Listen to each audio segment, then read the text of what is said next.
and welcome to another edition of the Throwing Bagels Podcast. Jason Leone here alongside Kevin Mooney. Kevin, how you doing? Hi, Jason. I am great. How are you? I'm doing great.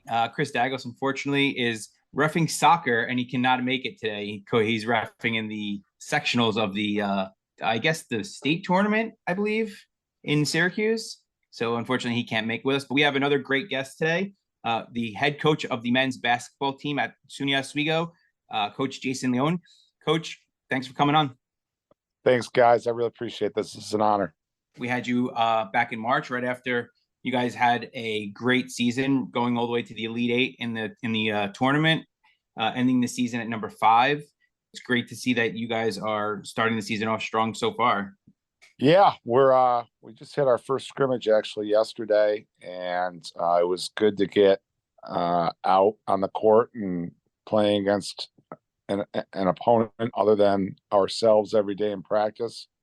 One of the challenging things about this time of year, especially with a veteran team, is you fall into a trap of just really looking forward to the games. And, I think practice can sometimes become a monotonous task for an older group. They're veteran and they really are looking forward to the results portion of our season. And as a coach, you've got to warn the players sometimes that, it's there is a process that goes with things that lead to results. So we've got to make sure that we, have our habit forming structure that practice provides us with, and do a good job in our daily prep. So when it does come time to play for real, a week from Friday, we're ready to do so in a good fashion. What kind of habits are you trying to reinforce during this time of the year? It's a great question. I think just the actual fundamentals that we find valuable. Obviously, there's a ton of fundamentals in any sport, but I think as a coach, one of the things that you've got to be leery of is picking out a lot of different things to try to get your team good at in really what is a short amount of time. I think identifying 3 to 5 things that you want the players to get really good at and emphasizing the heck out of those things. I really think coaching in its simplest form boils down to that. So that's really what we're trying to do is pick out, 3 to 5 things that we really want to hammer home here going into the season and really work on those things. And of course, like any good program, you have your core values on offense and defense that you want the players to execute. And, the longer you're coaching, the longer you're at a place, you're able to communicate those. And, you now I've coached a lot of different teams and a lot of senior classes here. So that baton gets passed from senior class to senior class and gets communicated to younger players in the program. And although the way we get there might change from time to time based on personnel and strengths, the core values that our programs stand for in terms of from a tactical approach, those things pretty much stay the same. Well, we did want to talk about the players coming back and what the roster looks like Sure. this year. We'll talk about that in just a second, but we did want to chat about the D3hoops.com national preseason poll was just released a few days ago from the time we're talking right now. Oswego checks in at number 6 in the country. What was your reaction to that news? So I'm not somebody that deflects with the rankings. I think it's something that you have to embrace it. I could speak in cliches and tell you it really doesn't matter. It does matter. I think it's a great thing for the people that really genuinely follow our program and take a genuine interest. Obviously, for the players, our fans, our alums, when you receive any type of recognition on D3 Hoops or on a national stage, that's a very positive thing. It's not always that you get ranked and you have to worry and be uptight that the players aren't going to handle it well.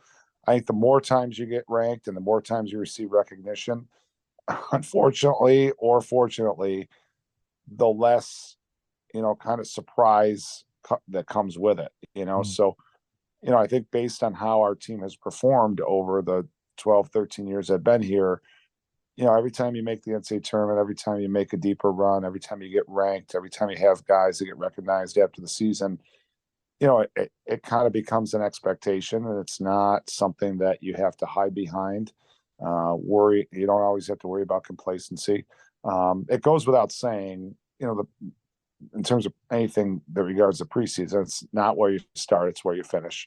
I think our players have a pretty good sense of that stuff.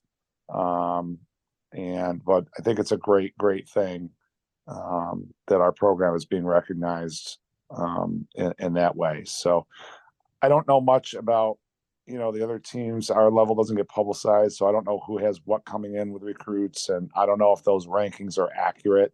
I know for us, we're probably ranked because we made, we've won 55 games the last 2 years. We returned the majority of our team. So you're going to receive that type of recognition going into the year. So right now, I watched the scrimmage yesterday. I can tell you we don't look like the sixth best team in the country. We don't even look like a top 25 team to me. I'm not at all worried about anything. We've got a long way to go in the season, and again, it's not where you start; it's where you finish. And so, speaking of a deep team, right? You have 11 players returning from last year's team. Jeremiah Sparks is, I would say, the leader of this team, most likely at this point. He's the leading scorer, first team all conference guard last year. With this being a veteran team, do you like look to pursue a deep tournament run? Is it something that's in your mind as far as, this is our goal? Because, with a young team, you're like, anything we do is gravy to a certain point if they're really young. But since you're so veteran, like, how does that impact what your thought process is as far as like how far you guys go this year? Well, we want to try to make a deep run anytime we make the tournament. I don't think whether the team is veteran or young that changes, my mindset at all. I would wager to say it doesn't change the team's mindset. The one thing that's unique to this particular group is this core group of guys has been together for 3 or 4 years now. So, it's kind of like, I liken it to like the Michael Jordan, the Chicago Bulls, that documentary, The Last Dance. So, although we're going to return some really good players next year as well, but this core group of guys, you mentioned Jeremiah, Jamal Achille, Julian Crittenden, we've got guys that have paid money to come back and get graduate degrees. Obviously they wanted to forward their education, but also I think if they weren't having a great basketball experience, they probably wouldn't have come back to do that. So they're here doing this because they love this particular group of guys. So obviously it's a little bit more meaningful when you have a group of guys that you've really grown close to. And they've been look, it's not like we don't have our problems, but this group has been just an incredible joy to coach. I've had so much fun with this group. And this is a group that went through COVID, right? So the way they've handled so many different things, it's truly going to be unforgettable. And you just don't want it to end, but it's going to. That's part of sports. So, yeah, going into this year, there's probably some added thought to, trying to do the very best we can, not just because we have a good team, but because of how many moments that this particular core group of guys has shared together over 5 and 6 years. With this roster, again, being, a veteran-laden roster, nearly everyone on this team is from New York. You don't have many players coming from outside of New York.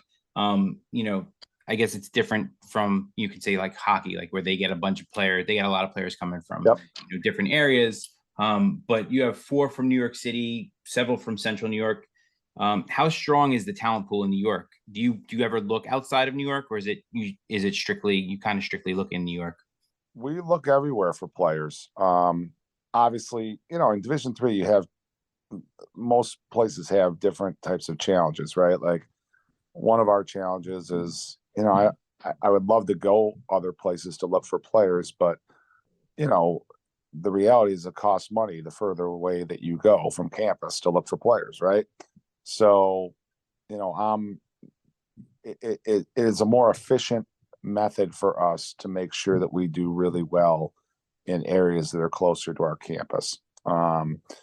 And clearly we've had some national level success with pretty much our whole roster on all these teams the years I've been here. Almost everybody's been from New York. So clearly we're, that part of it would lend you to believe that there's enough players in a 5-hour radius in the state of New York for us to be highly competitive. So to say it's by design, I'm not sure. I mean, it's not like if I had access to a kid that was from another state. I mean, Cartier Bowman is from New Jersey.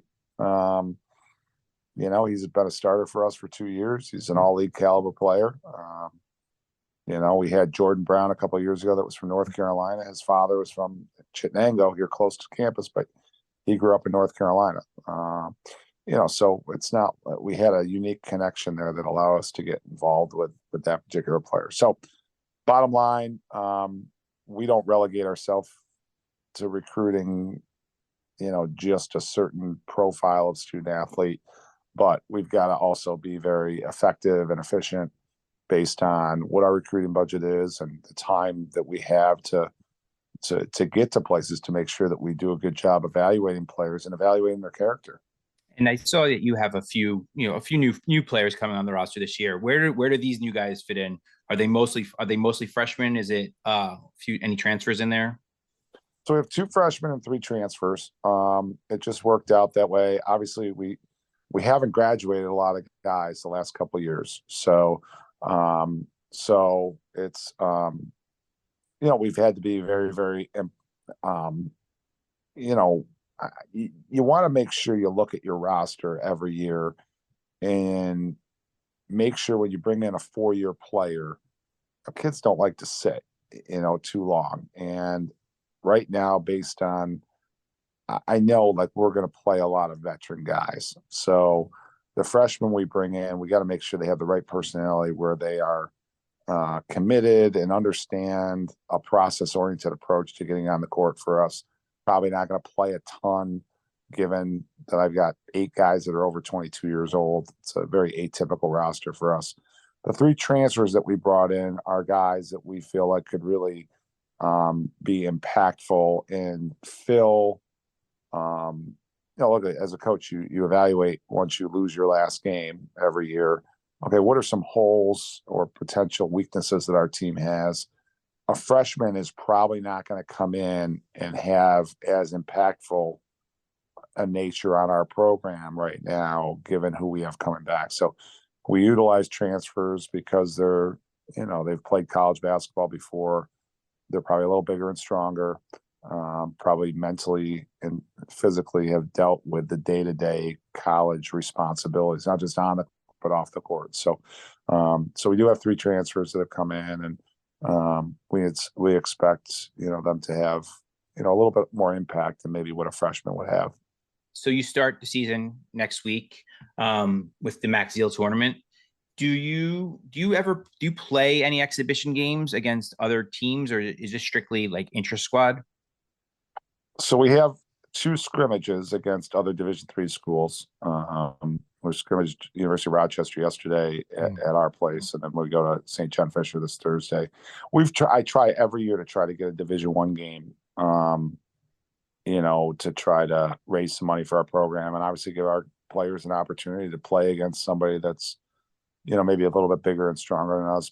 Obviously, sometimes the facilities and the game day experience is obviously a lot different at Division I than it is at our level. But it's very difficult for us to get those games, which is a really big compliment for our program. We try every year to get those games.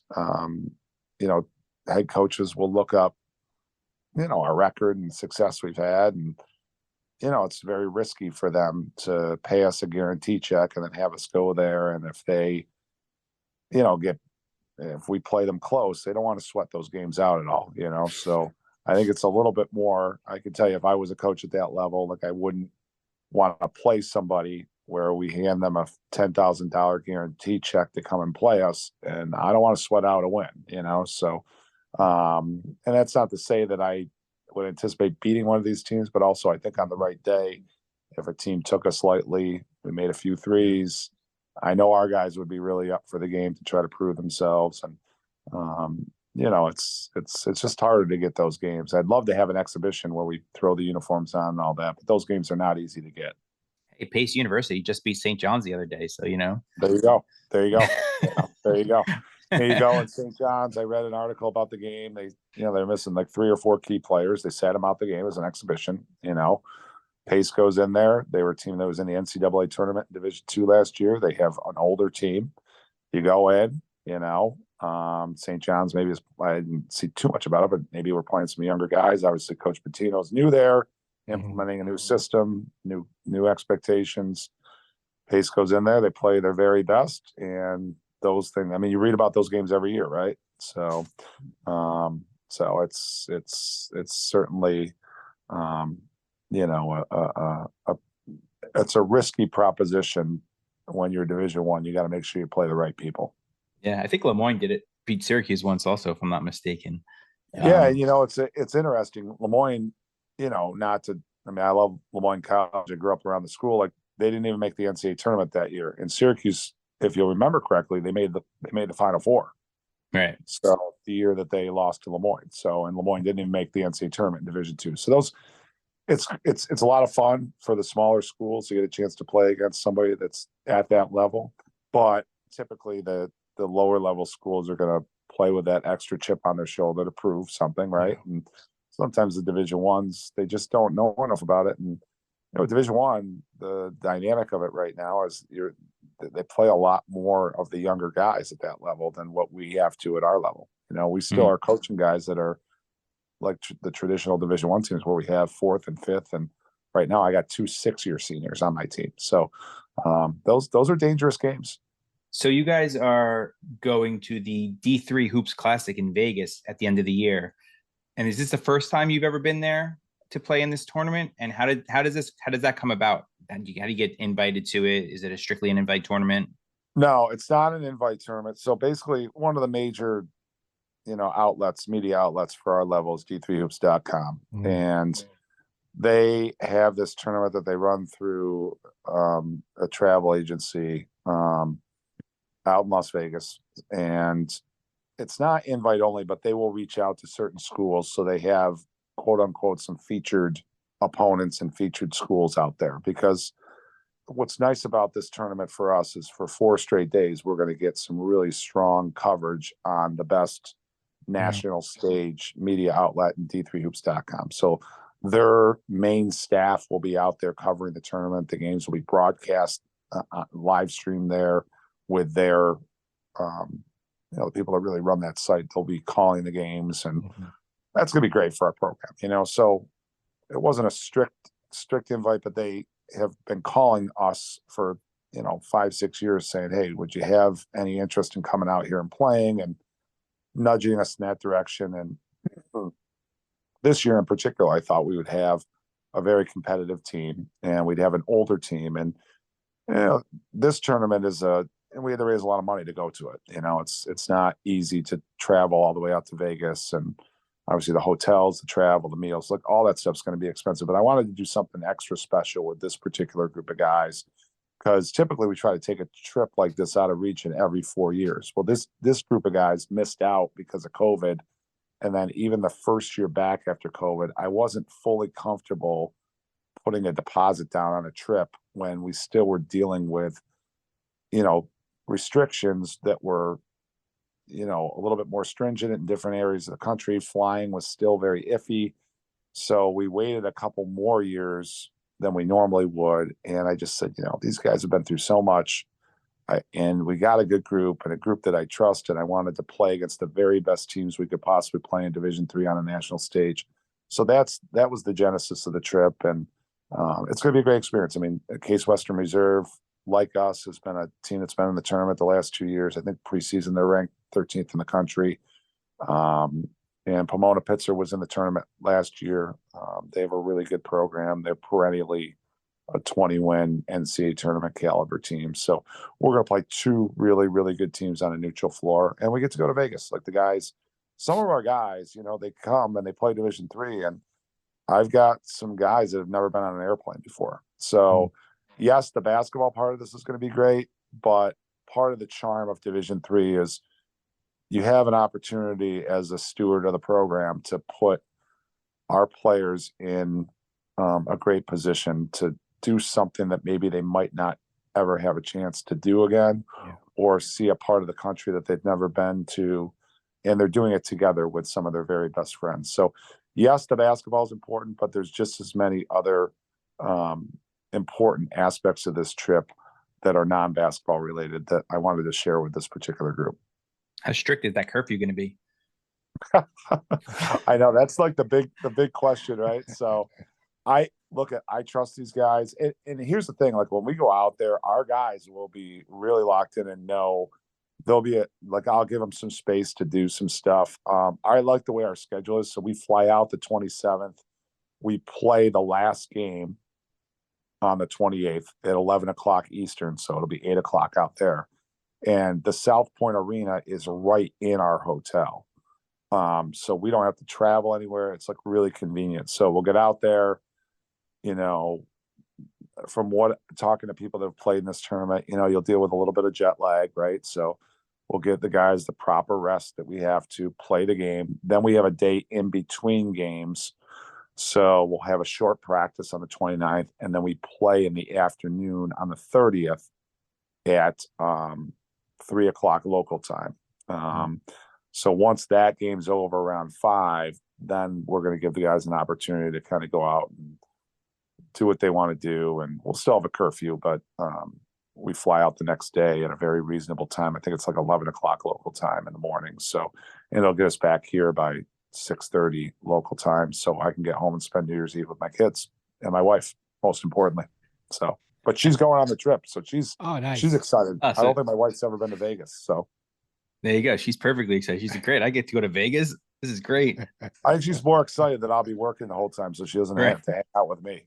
So my brothers and sisters are going, so she'll be able to go out and hang out with them and do what the heck they're doing, and then she'll just she'll ask me to stop working for a few minutes and have a beer with her or something. So we'll see how that goes. After the games are over, we'll be able to hang out a little bit. Nice. Coach, you've spoken about the importance of fiscal responsibility. Got to you count every penny when it comes to recruiting, when it comes to traveling for tournaments. And I'm just curious, like, how much funding do you receive from SUNY Oswego versus what you have to raise, and where do you raise funds from? What is the source of the funds that you're raising? So we have a very competitive operating budget for the men's basketball program. I wouldn't tell you that it's, without getting into numbers, I wouldn't say we're the very top of Division III. We're not at the very bottom. We clearly have enough resources to compete at a high level. We have to be a little bit more efficient and smart about how we spend the money that we have. We're not in a place like, a Williams or an Amherst that has, billion-dollar endowments and, alums who are giving hundreds of $1,000s a year, but our alums have been very, very generous to our program. And it's not just our alums. We have friends of the program that follow our team, and we wouldn't be able to do many of the things that we do without their contributions. So it's really it's been great for me to watch the growth of our program. Our college has really been very supportive of the success that we've had. And it truly is a team effort. So, you watch the team improve and start to have higher expectations every year, which I like. And the college has gotten behind that. And the people that follow our program additionally have gotten behind that. And I like it because basically I think we've taken an already really strong program when I got here, and we've brought it to another level. And there's been some things that, hopefully the college has given us to help us be successful. But in turn, when we have been successful, they've done things for us to support our program, so we can play at the very highest level of Division III. So it really has been a relationship that has been beneficial for everybody, in my opinion. So I'm very thankful for everything the college has done to support our program. And additionally, I'm thankful for what our alums and friends have done to make a trip like this possible. It's not easy for not just basketball, for any of our sports. I mean, think about baseball and softball and our spring sport teams that travel, down south during spring break, and they have to do these trips every year. Like I have to do this, not have to, but I like to try to do this once every 4 years.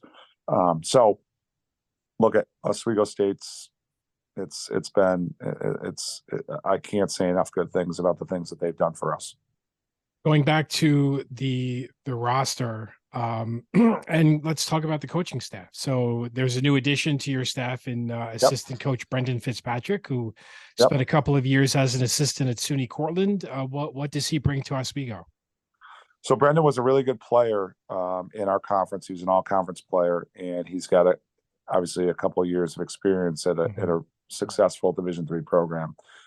The head coach at Cortland, who's a very close friend of mine, just retired after last season, Tom Spanbauer. In the interim, while they were looking for his replacement, Brendan and I have maintained a really good relationship. One of his closest friends was a captain for me on one of our Sweet 16 teams, Alan Darudovic. Actually, a great story about how Brendan and I got connected was Brendan was strongly considering coming to Oswego. And at that point, I had one of my older teams, and I kind of misevaluated his talent level. I didn't know if he was quite good enough to play for us. And I had to have one of those tough conversations where I said, you can come, but I can't promise you a spot on the team. And Cortland recruited him a little harder than we did. And he went there and he ended up having a great career there where he was an all-conference player his senior year. And it's just one of those guys that was he an incredible player going in their Hall of Fame? No, but he was a great connector of people and a great leader. So I kind of screwed up that evaluation, and I've always told him that. And we've stayed in touch. Him and I are a great team together. There's certain things that I'm not as strong at, that he has brought to the table and enhanced our program with.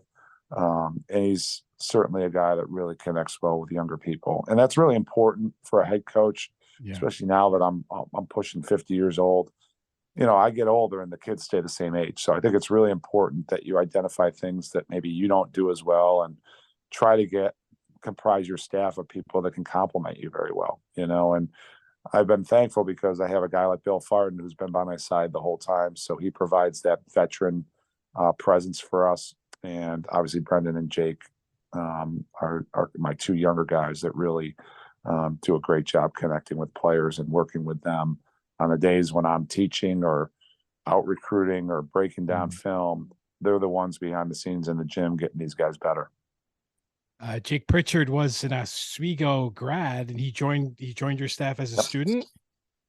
Yeah, right? So he was a student assistant for 4 years for me, and started at the very lowest level and worked his way up. And Jake's career goals, he's now a phys ed teacher in the Marcellus School District, and he wants to be a head high school coach, and he will be.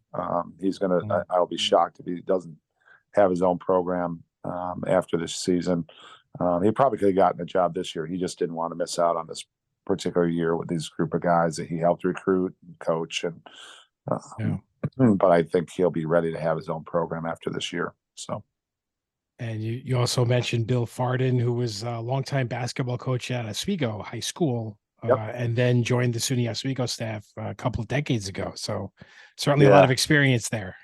Yeah, I can't imagine coaching at Oswego without Bill. He's my rock, and he's just I wouldn't even know where to begin with him. The guy's got his basketball acumen is off the charts, and as a person, you're not going to find a better person than Coach. He's he's one of the most unselfish people I've ever met in my life. Coach, a couple of weeks ago, you dropped the puck at an exhibition game for Oswego State against Alvernia. What was it like to receive that kind of recognition, for them to ask you to drop the puck at center ice? It was awesome. I mean, Ed Gosick and I are very close friends. I really have appreciated his mentorship over the years. Ed, I think is the all-time winningest coach in the sport of hockey in Division III in the history of the sport. And when I got to Oswego, I was so impressed given his resume and the success he had with the humility that he exhibits. And I just appreciate his friendship. And so when I was asked to do this, ironically, Ed was at his son's wedding, so he wasn't even at the game that I dropped the puck at. So, but his assistant, John Whitelaw, was a great player when I first got to Oswego and was, I think, the National Player of the Year in Division III and played in a couple final national championship games during his 4 years. So it was nice to see him get a win, albeit an exhibition, but I'm glad he won the game. And listen, whenever you get asked to do something like that, it's a big deal. And to have on Parents Weekend, we had a great crowd at the game, and to be recognized, certainly I'm incredibly humbled by it, but it was, I enjoyed doing it. And it's truly is a product of all the team accolades that we've achieved during the last 13 years. So it was certainly a proud moment. We did speak with Coach Gozick on our last podcast episode, and he actually mentioned he talked about how Geneseo and Brockport will be leaving the SUNY and joining the Empire 8. Now that also has an impact on men's and women's basketball, as they were both basketball SUNY members as well. So how does that change, or what do you make of these changes, and will the dust be settling anytime soon? So your first question, I'm disappointed that they're leaving. I mean, look at it, as somebody that grew up in Syracuse and in upstate New York and now has coached in the league for a long time. There's a unique part about the SUNY where you have these rivalries for a long, long time, and then, it's further evidence that things change, right? And, regardless of what the reasons are, it's disappointing to see them go because now things that you're used to doing and rivalries that were so meaningful, they're not going to be the same. And in some cases, you might not play those teams anymore. So it's a pretty significant deal. Obviously, we've added 2 additional schools to our schedule.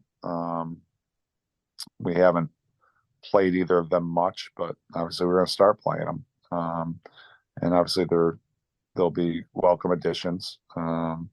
But the landscape of our league certainly will be different. The schools that we're adding, they were schools when I first got into coaching that were 2-year institutions. So they're not as experienced as 4-year institutions as Geneseo and Brockport. So it doesn't mean it's going to be bad. It's just going to be different, right? For me, being a traditionalist, it'll be a hard change. But, at the end of the day, you move forward and things are what they are. I mean, these decisions get made way above my level. So I usually exhibit the thought process of, I don't worry about things that happen above my level, so we just, they'll hand me a schedule. We'll be there on time and we'll be ready to play, and we're going to try and win every game that we show up to, so, but obviously it'll be different and a little disappointing that the league is changing, but we'll be fine. You were at the hockey game, so the hockey rink they used to play in the Golden Romney Fieldhouse, which was way off campus, and now they're right there, smack dab in the middle. The basketball team and the athletics administration is housed up in Laker Hall. Has Oswego held any discussions over possibly moving basketball to Marano or perhaps somewhere else on Central Campus? Not that you hear people talk that it would be nice, but no, I haven't heard anything serious about that. Certainly not in Marano. That's an exceptionally big project to handle. You have to have portable baskets. You have to change it, changing from the ice to a portable floor. That's a pretty significant changeover when the sports play in the same season, you know. Sorry, I coach. mean, I actually didn't even think about that, about putting them in the rink. I was thinking more like tacking on a court to the, another thing. Yeah, but yeah. I'm sorry. But yeah, look at those again, that would be a decision that's made above my Yeah. head. I love where we play personally. Okay. The thing from a basketball coach's eyes that I always tell people is like, I think we have the best facility in our league in terms of practice space. So if you were to come and watch a practice of ours, we don't use partitions in our gym. Like I've got 3 full courts with 6 baskets. And from a functionality perspective, the amount of repetitions our guys can get with their individual skill development is exponentially greater than if we played in a smaller facility that might look more fan friendly, might be more convenient for kids to go to the game or parents. But, and then we have the additional auxiliary gym right off our main gym that provides us with an area that if there's a volleyball match or a women's basketball game, we still have a regulation facility where we can practice and we don't have to wait till 9 or 10 o'clock at night after something's over to practice. So I really like, not to mention we do a lot with camps and community engagement. right. So just the from a functionality perspective, this facility space we have over there, I know the outside of the building looks really old, but just in terms of the things that I would enjoy doing with our program and the opportunities our players have to get better in that space, we might get something that's the same, but we're not going to improve what we have. Are there certain things you'd like to see done with that facility? It's very difficult to work without air conditioning during the summer in there. I always joke about that. I'd love to see that, but there's certain things that go along with that. That's one of my pet peeves. I think our locker rooms could use some upgrading, but from a basketball perspective, we have everything and much more than what anybody else at our level has. Like I really like our facility. And when we play games in postseason there, we pull out the bleachers on both sides and it is a very difficult place to play. So, you're probably asking the wrong guy. I love where we play. I would never want to leave. No, the atmosphere was very much similar at Romney, and you don't quite have that in the new arena. So the Zeal Gymnasium, right, in playoffs, the fans are packed on the bleachers. It is a wholly different atmosphere than it would be if you moved into some kind of antiseptic, new arena. So yeah. Yeah, and you got to remember, basketball and hockey play a lot of times at the same time, and we embrace the fact that we're not, there's going to be certain fans. There's a tradition in ice hockey that is different from men's basketball. And, there's at some level, there's going to be people that are, Oswego is still, it's a hockey community. So you're going to there's a traditional part of their fan base that is not the same for men's basketball. We understand that, we embrace that. That's not an issue. So I don't think, people that say, well, more people might go to the games if it's closer to the dorms. I'm not entirely sure I agree with that. I think if you're good, people are going to come and watch you play. That's been proven. With some of the success we've had, I'm not convinced proximity to the dormitories is going to change people coming to our games. I really am not convinced of that. I've always enjoyed and thought the crowds we've gotten at our games have been very, very good.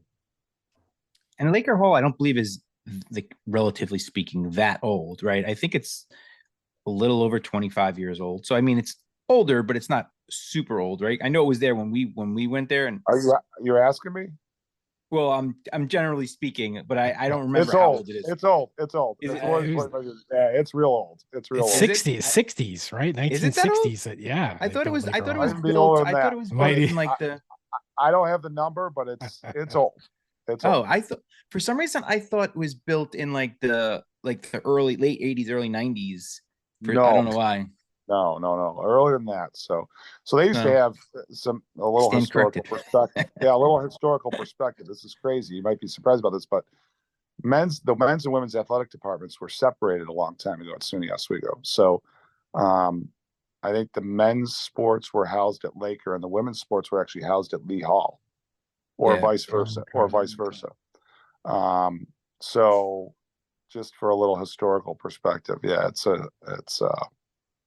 pretty crazy. But look at it. There's some really good things about our facility, and obviously there's things that will eventually be upgraded. I think there were things that were on the docket that were supposed to be upgraded before COVID hit, and then when COVID hit, obviously every college has taken some financial strife from that, right?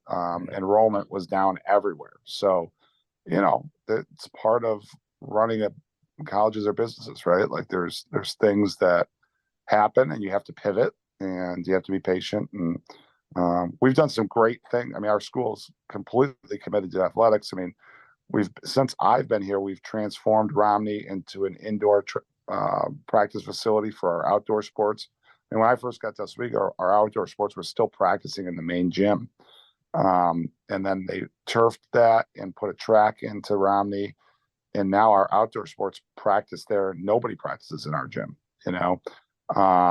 Obviously the turf stadium is new, so those were two pretty significant financial commitments from the college to upgrade athletic facilities, and much needed. It might actually, in the grand scheme of things, upgrading, Laker versus, hypothetically moving someplace different on the main area of the campus may actually be more beneficial. Yeah, I mean, look at we have I think 24 or 28 sports, something like that, and like I'm talking from a basketball coach's perspective. Like I love, because I've got 2 gyms. We've renovated our weight room, our main gym. I've got 3 full courts. If they were to build a new facility, I would be shocked if we had 4 full courts in a new facility, so we would probably downgrade in space from a basketball perspective. But again, it's men's basketball and women's basketball are not the only sports that we have to think about. So look, at whatever were to happen down the road, I mean, ultimately every college facility, you get a new facility. I mean, maybe this will happen 50 years from now, when I'm dead and gone. But like, my point is like, right now I really enjoy the place that we work in. 1968, by the way, according to the Oswego website. Yeah, Laker Hall built in 1968. So what's that? Now, 68. That's 32 plus 23. Math. Quick math. No. 55 years. Yeah. Yes. That's right. There you go. 55 years. So I know we kind of asked, I believe we asked you a similar question in March when you were on, but I kind of want to pose it again, see if anything has changed. You mentioned a few minutes ago, Oswego has always been a hockey school. It always has that, these specific fans that show up to the hockey games. Yep. Have you seen a larger amount of fans showing up to basketball games more recently? Is there a more buzz right now for the team, knowing how good you guys have been recently and what your guys coming in this season? Yeah. I mean, winning always produces more fan. I mean, it's like you can work as hard as you want, and I value people that have these jobs with like fan engagement, and you can do all that stuff, right? But the 2 things that I've watched overall, over 25 years in higher ed and in athletics, if you have a really nice facility, people are going to come to games because of that. And if the team wins, people are going to come, so, yes, I've noticed increased support of our team. Excitement is probably a better word around our program. The other thing is, I think when you have a coach that's been there a long period of time, now I've been here 13 years. I've met a lot of people in the community, and more people have followed our team. Obviously, I'm a Central New York guy. That probably plays a role in people coming to watch the team. I'm starting to get to a point now where I'm a little older, so I've got a lot of alums that have played directly for me. those guys are getting married, have families, they come back to games. All those things play a role, right? But yeah, I think I certainly have noticed. I mean, I know this year we're going to selling season tickets again, which we hadn't done in a few years. I'm assuming the college is doing that because people at some level are asking for those, or they're noticing an increase number of people buying tickets to games and increased attendance. So the way our gym is set up, like it holds 3,000 people. So our gym will always look empty because it holds so many people. But just in terms of having regulars at the games, yes, I certainly noticed that. And, you've got a product where if the team is competing at a national level, there's gonna be more buzz. Coach, you mentioned you grew up in the central New York area.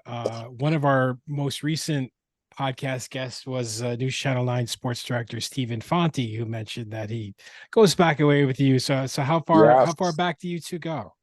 Oh, we're very close. So we grew up. We went to Catholic school together at St. Anne's, and we played in a youth program, at the Hamilton Street Boys Club. And our fathers coached our youth basketball teams together growing up. So Steve and I were very close. I used to go to his house. He'd come to my house. My uncle John used to be the head coach at Lafayette College in the Patriot League, and Steve's dad, my dad, would drive us down to basketball camp there for an overnight camp every summer, and they'd coach at the camp, and they would coach our teams. And Steve and I always wanted to be. When I looked at SUNY Oswego, I thought I wanted to be a sports journalist like Steve was. I kind of changed gears and didn't want to do that anymore.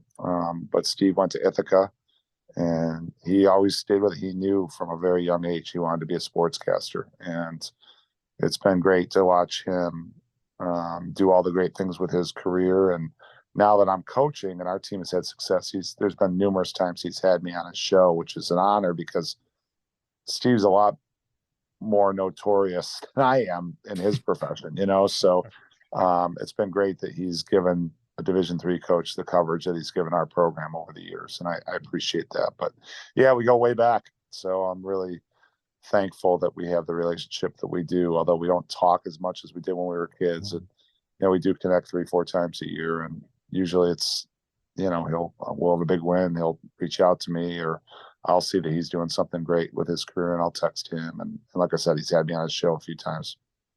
That's great. The both of you in your own ways have really helped to elevate basketball in the central New York area. So that's a great story. It is great. Yeah, it is great because he's, it is a challenge at our level, especially at Oswego. We're kind of in no man's land where it's hard during the season because Syracuse basketball is such a big deal for us, especially given our success. What a lot of people don't know is during the 13 years that we've been here, we are the second winningest program in New York State, Division I, II, or III. And it doesn't mean I'm the biggest Syracuse basketball fan there is. So, but it is challenging to get some of the notoriety that I'd love to get for our program because it's not a big market. So the way we've combated that is obviously you make some inroads and start to meet some people and form good relationships with them, and then they keep an eye on your program, and and then obviously Steve and I go way back, so there'll never be a point where he ignores what we're doing up here. And once one of the news channels gets you on and listens, then it starts to snowball a little bit. And I've seen, especially in the last 3 years, the amount of coverage that we've gotten has been significantly greater. Have you had multiple requests from the other stations as well? Have they really covered you guys a lot more recently, with all the success? Yeah. So, there's been that. There's been, obviously there's been a couple times. So there's been a couple things professionally that have happened. I've had a few job offers here and there over the last, 4 or 5 years, given our success. And, the media catches wind of those things. And then once they see that the team is doing well, and sometimes like a coach, has a really good record, then, people start to take notice. It's no different than what you would think it would be, and that's helped us to gain some notoriety for our program. The other thing is I worked for the guy, Tobin Anderson, who was the coach at FDU. They beat Purdue Him and I are best friends. So when he made his run last year, for a 2-week period, my phone was ringing off the hook with national media wanting to ask me questions because they were doing articles on him, and how did you guys know each other? And, all the local media people got wind that we coached together at Clarkson because of a Facebook post I made. And then people were asking me to be on the thing to talk about him because they might not have been able, he was so busy, they couldn't get a hold of him. So it was, that snowball effect, so I've enjoyed it because it's helped us get more notoriety for our program, which is only a positive thing for SUNY Oswego, for our athletics department, obviously for recruiting for us. All that stuff goes into it. Well, Coach, oh, sorry, go ahead. Well, I was just going to say, keep recruiting the Staten Islanders because we're good, hardworking people. So. There's no question. Like I told you, the proof is in the pudding, right? Like we've got 2 guys from St. Peter's on the team now. One of, actually, ironically, you asked me this question, one of my former captains from St. Peter's, another one of the guys, Javier Farabee, he's going to be up on campus this weekend with his girlfriend. And he just texted me this afternoon and said, you're going to be in the office around 12 or 1 Monday or Friday. I want to stop by and introduce you to my girlfriend. So I'm going to see him. And fiercely loyal. The Staten Islanders, fiercely loyal. That's my favorite part about them. Have you strictly recruited at St. Peter's for the most part, or have you had more? Any other? We have a great relationship there, but no, not strictly St. Peter's. We actually have a kid from Staten Island we're recruiting this year that's from another high school. So, but the majority have been St. Peter's. Well, Coach, we really appreciate you coming on. Good luck this season. Thanks, guys. It was great to talk to you again. That was Coach Jason Leone of Oswego State men's basketball. Another great interview, Kevin. He, we spoke to him in March at the end of the season, right after the season ended. We spoke to him today, and nothing but the best for him and his team. I think he's done such a good job since he's taken over this program that it's amazing what he's done with this program. I think the bar is really high for and rightfully so. So with success comes pressure, and this team, as Coach Leone mentioned, is a veteran team. Some 6-year players, even because of COVID. I mean, they had their academic eligibility extended a bit, so they're back. And they could have chosen to go elsewhere, but they came back because of the kind of program that exists at Oswego. So I think at this point, the expectation is they're going to make another NCAA tournament run to cap this season off, and it'll be exciting to see where they wind up. You never want to put expectations out there, too high, but it would be very hard to see them not continue what they did and try to build on what they did last year, and at this point, I mean, you got to go to at least the Elite Eight, if not better now, right? I know the bar is high. Yeah, I was thinking when we were talking to Coach, because he was saying like how he's, which I don't believe he's at the later stages of his career. Like he said, he's only 47 years old, but he continues like this, at this pace, for however many years he intends to coach. I feel bad for whoever takes over for him at some point in time with this legacy that he may leave, at Oswego. Right. Very big shoes to fill, but hopefully Coach Leone is with us for many, many, many more years. So, I mean, he's not much older than we are. So exactly. That was when he said I'm 47, I'm like, wait a second. Like we basically were in college at the same time. Yeah, basically. So there's still plenty of life left in the career. So yeah, exactly. But it's great to hear the relationship that Coach has with Staten Island, and it is the overlooked borough, right, Jason? I mean, you and I know that very well. Grew up there, went to school at Oswego, and then we grew up basically 15 minutes away from each other, and we never met until Oswego. Different high schools, right up and down the line. Although I was either going to go to Tottenville or go to Staten Island Tech, and I went with Staten Island Tech. If I had gone to Tottenville, who knows? We may have crossed paths back then. Exactly. Yes, the pizza maybe underrated if you're trying to compare it to Brooklyn or Manhattan or something like that. But it's fantastic pizza all by itself. Yeah. And bagels. Like, listen, Yeah. every time I go down to see my parents, they still live on Staten Island, so I got to come back with at least a half a dozen bagels because you just can't get them up here. No, not that. It's never the same thing. Not even remotely close. No. But yeah, his explanation of why he loves Staten Island, I mean, can't disagree with him. The Italian food is top notch. It's a great place, and I'm glad that I grew up there. And if I had to move back there, I don't know if I would. No, I wouldn't move back there. But I moved out and I'm not going back. Yeah, but it was a great place to grow up when I was a kid. Yes, exactly. But that was, again, great interview from Coach. Chris, we missed you again. We'll talk to you again. We'll talk to you in our next podcast. But you can catch us on Facebook, on Instagram. We have a email address, throwingbagelspodcast.com@gmail.com. So you can hit us up there if you like. Or you could just check out our website at throwingbagels.com, and you can leave any messages there if you'd like. But take a listen to the podcast, whether it's there, whether it's at any other streaming platform as well. Kevin, this was great. I do want to give a plug. Thanks to my wife Allison for writing the latest blog about her 30th year as a fan of Oswego State Laker hockey. So that's a great. If you haven't checked it out, throwingbagels.com.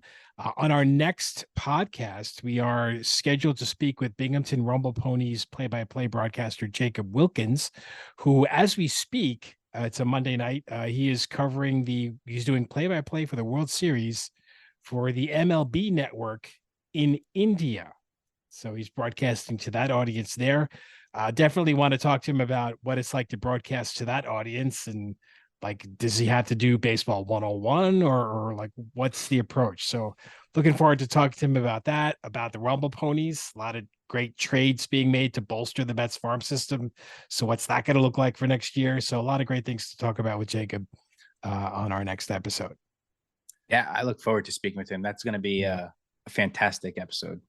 I think so. Well, that's it from here. So please join us on our next podcast and check out our blog, which is coming up next week. My turn. So I'm going to blog for the upcoming one, and we'll see you later. Take care.